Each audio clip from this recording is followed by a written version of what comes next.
Hello guys, আসসালামু আলাইকুম। Welcome back to my channel. কেমন আছেন আপনারা সবাই?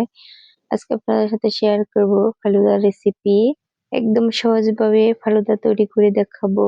ফালুদা রান্না করার জন্য এখানে আমি নিয়েছি রাঁধুনি ফালুদা মিক্স। এটা ম্যাঙ্গো ফ্লেভার। আপনারা চাইলে অন্য যে কোনো ফ্লেভারের ফালুদা মিক্স ব্যবহার করতে পারেন। এটা আমার রান্নাটাকে আরো সহজ করে দিয়েছে। প্যাকেটটি আমি আপনাদেরকে খুলে দেখাচ্ছি।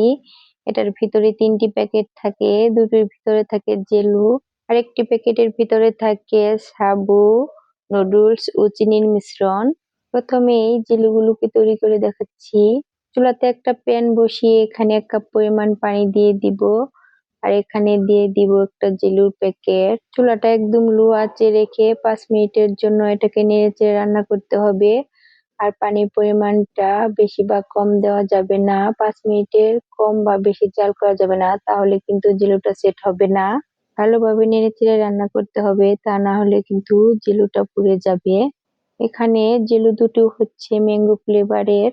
কিছুক্ষণ জাল করে নেওয়ার পর জিলুটাতে কালার চলে আসছে, দেখতেই পাচ্ছেন জিলুটা হচ্ছে পিঙ্ক কালারের। ৫ মিনিট জাল করে নেওয়ার পর আমি জিলুটাকে হচ্ছে একটা বাটিতে ঢেলে নেব। আপনারা যে বাটিতে জেলুটা সেট করতে চান সেই বাটিতেই জেলুটাকে ঢেলে নেবেন। এখন আমি জেলুটা ঢেলে নিচ্ছি। এটাকে ঢেলে নেওয়ার পর ঠান্ডা হয়ে গেলে আমি এটাকে নরমাল ফ্রিজে রেখে দিব সেট হওয়ার জন্য। একই ভাবে আমি আরেকটি জেলু তৈরি করে নিব। এই জেলুটা হচ্ছে গ্রিন কালারের। আগের মতো ১ কাপ পরিমাণ পানি দিয়ে জেলুটাকে দিয়ে আমি ৫ মিনিট জাল করে নেব। জেলুর মধ্যেও প্রত্যেক উপকরণ দেওয়াই থাকে, তাই এর মধ্যে আর কোনো উপকরণ এড করতে হয় না। শুধু পানি দিয়ে জাল করলেই জেলুটা সেট হয়ে যায়।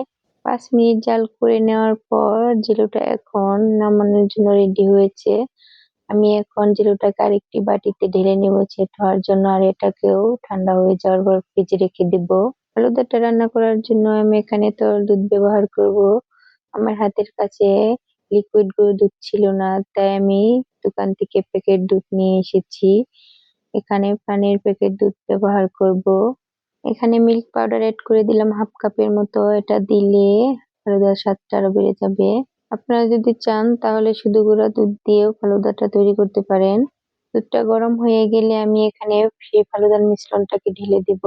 মিশ্রণটা ঢেলে নেওয়ার পর ভালোভাবে নেড়েচেড়ে আমি এটাকে জাল করতে থাকবো। এই গরমে ঠান্ডা ঠান্ডা ডেজার্ট খেতে সবাই নিশ্চয়ই অনেক পছন্দ করেন। আপনারা বাসায় এভাবে ফালুদা তৈরি করে খেতে পারেন।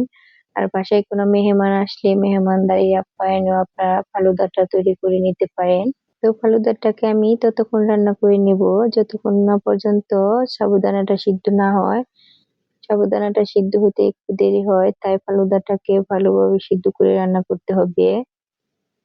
ফালুদাটা রান্না করে নেওয়ার পর টেবিলে ডেজার্ট হিসাবে সাজালে ওটা দেখতে অনেক সুন্দর লাগে। এরপরে এখানে এড করে দিয়েছি 1/2 কাপ পরিমাণ কনডেন্সড মিল্ক। আপনারা চাইলে এটা স্কিপ করতে পারেন। মিশ্রণটা এখন আমার রান্না করা হয়ে গেছে। এখন আমি এটাকে নামিয়ে নেব। মিশ্রণগুলো একটা বাটিতে ঢেলে নেব। ঠান্ডা হয়ে যাওয়ার পর এখানে আমি ফ্রুটস গুলোকে অ্যাড করে দেব। গরম অবস্থায় ফ্রুটস গুলো অ্যাড করা যাবে না, অবশ্যই ঠান্ডা হয়ে যাওয়ার পর ফ্রুটস গুলোকে অ্যাড করতে হবে। আমার এখানে জেলোটা সেট হয়ে গেছে। আমি এখন জেলোটাকে একটা ছুরি দিয়ে কেটে নেব। এখানে আমি নিয়ে নিয়েছি আঙ্গুর, কলা, খেজুর, কিশমিশ, চেরি ও আপেল এবং ২ কালারের জেলো। আপনারা আপনাদের পছন্দ মতো ফল এখানে নিয়ে নিবেন। এগুলো এখন আমি ফালুদার মিশ্রণে ঢেলে নেব। দিয়ে দিয়েছি ২ কালারের জেলো। আর এখানে আমি সমস্ত ফলগুলোকে এক এক করে অ্যাড করে দিব। এগুলোকে আপনারা ফ্রিজে রেখে ঠান্ডা করে খেতে পারেন। ২-৩ দিনের মতো ফ্রিজে রেখে আপনারা ফালুদাটা খেতে পারেন। ফলগুলোকে মিশিয়ে নেব। তো আবারও উপরে কয়েকটা চেরি দিয়ে আমি চেরির উপরে আইসক্রিমটা সাজিয়ে দিচ্ছি। আইসক্রিমটা দেওয়ার কারণে ফালুদার টেস্টটা আরো অনেক গুণ বেড়ে যাবে। তো ফাইনালি রেডি হয়ে গেল আমাদের এই ঠান্ডা ঠান্ডা ফালুদা। সবাইকে রেসিপিটি দেখার জন্য অনেক ধন্যবাদ। সবাই অনেক বেশি ভালো থাকবেন। আল্লাহ হাফেজ।